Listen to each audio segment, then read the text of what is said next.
The thing that determines this is one's willingness or sincerity combined with capacity.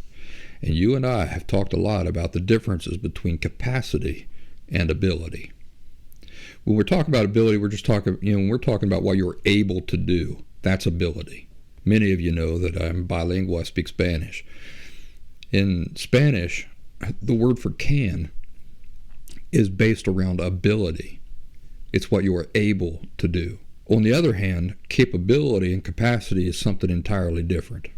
And I've illustrated it 19 cajillion trillion times, but I will do it again today for anybody who's new to the program. For example, an example I use, an easy one, is that I'm unable to play the trombone. I think we just talked about this last week, in fact.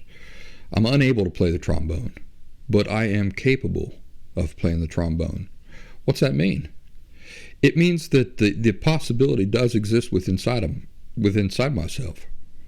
If at any time I should choose to take advantage of my capacity as a person to play the trombone, I can learn and I can do it. So that might not seem so profound on the surface, but the more you think about it, the more profound it becomes. Basically what it means is we can expect things of people that they're unable to do, and it's not unfair or unreasonable for us to do so. We apply that to ourselves and we apply that to others. And that's just the way it works. We send our kids to school every year precisely so that they will do things that they're unable to do. My daughter, a year ago, she was unable to count to 100. She went to school. Now she counts to 100. Why? Because she was capable of counting to 100, even if she was unable to. When we look at ourselves in recovery, we say to ourselves, I cannot hold myself. I can't expect something of myself. It's not reasonable to do that, or fair, to expect something of myself that I'm literally incapable of doing. You can see then that this finer understanding of the differences between capacity and ability are really important, because they define for us what is reasonable and unreasonable as far as our expectations for ourselves and for others. If my daughter is incapable of learning math or of learning how to count to 100, it's not reasonable for me to send her to school and expect it from her, is it?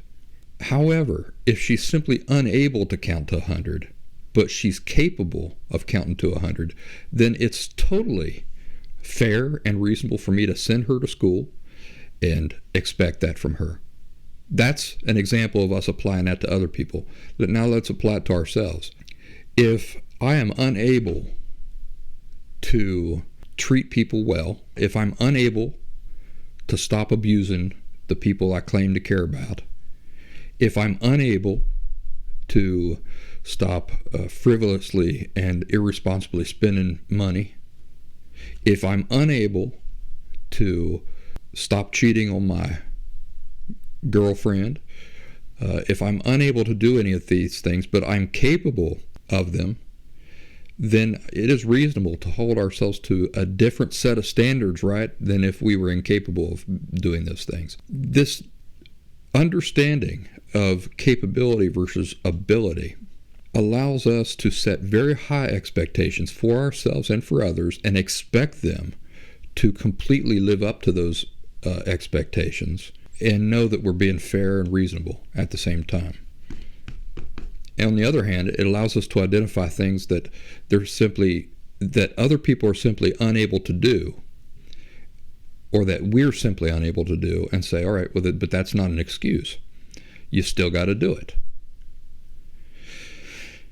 Then on the other hand, it allows us to identify things that's totally beyond anything that we're capable of, and then we can let ourselves off the hook there, and we can let others off the hook there.